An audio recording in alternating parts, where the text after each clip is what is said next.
Look around your living space. That guitar gathering dust, the half-finished coding project in 17 browser tabs, the woodworking tools from when you were certain carpentry was your calling, the pottery class card, the language app with a 90-day streak abandoned on day 91. If you're looking at this evidence feeling a specific type of shame, a crushing sense you're fundamentally broken because you can't just pick something and stick with it, you're not alone. More importantly, you're not broken. Society calls people like you dilettante, dabbler, unfocused. You've heard jack of all trades, master of none, wielded like an accusation. What you might not know, that quote is incomplete. The full version is jack of all trades, master of none, but oftentimes better than a master of one. That second half, that's what psychology is finally proving. What looks like scattered chaos might actually be your brain preparing you for a future where the specialist becomes obsolete. Today we're breaking down why your inability to choose isn't a character flaw. It's a cognitive architecture. We're exploring the geometry of career success that nobody taught you, and we're giving you a framework that turns your greatest liability into your most valuable asset, because the world is changing faster than the specialists can adapt. And you've been training for this your entire life without realizing it. For the last century, career advice has operated on a single assumption: depth beats breadth. Go a mile deep in one narrow field, become the expert. The world was stable enough that this actually worked. Psychologists call this a kind learning environment. Think of a chess player. The rules never change. If you study positions for 10,000 hours, you master the game. Feedback is immediate and clear. Patterns are consistent. Specialization wins. But you don't live in a kind environment anymore. You live in what researchers call a wicked learning environment. The rules change constantly. Feedback is delayed and unclear. What worked yesterday might be completely irrelevant tomorrow. Think of a firefighter walking into a burning building. Every situation is unique. No amount of studying one type of fire prepares you for the infinite variables you'll encounter. In wicked environments, over-specialization becomes fragility, and your brain seems to know this instinctively. This is why you keep jumping. Not because you lack discipline, but because you're unconsciously gathering data points from wildly different domains. You spend 6 months obsessed with graphic design, then pivot to learning Python, then suddenly you're deep into behavioral psychology. To an outside observer, this looks random, chaotic, like you can't commit to anything. But what you're actually doing is building what cognitive scientists call far transfer capability. And this is where things get interesting. Specialists use near transfer, solving familiar problems with familiar tools, but your brain uses far transfer. You take concepts from architecture and apply them to software design, see patterns from beekeeping that illuminate database structure.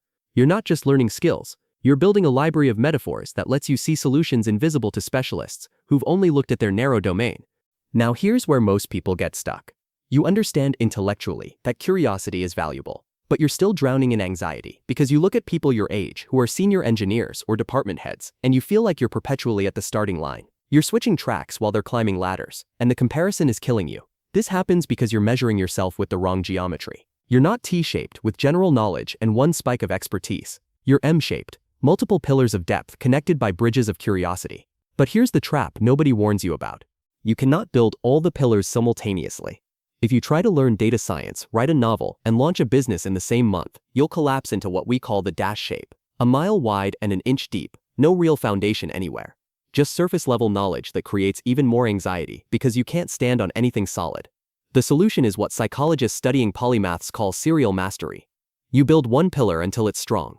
6 months, 12 months, 18 months, whatever it takes to reach 80% competence, where you can solve common problems without constantly referencing tutorials.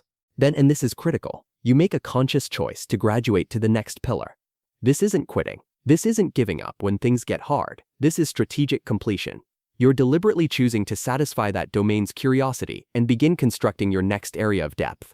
You're viewing your life in seasons rather than as one continuous, impossible juggling act. Your 20s might be music and design. Your 30s could be programming and business. You're not abandoning the previous pillars. You're letting them exist as completed structures while you focus active construction elsewhere. But there's still the practical problem of survival. Bills don't pause while you explore philosophy and game design. This is where the good enough job becomes a strategic asset rather than a failure. Many successful polymaths, including Einstein, who worked as a patent clerk while developing relativity, understand this. You need a foundation that provides financial stability without consuming all your cognitive bandwidth. The job isn't the ceiling of your ambition, it's the floor that lets you build everything else. This requires reframing. A low-stress job that pays the bills but leaves you with mental energy isn't settling. It's strategic resource allocation.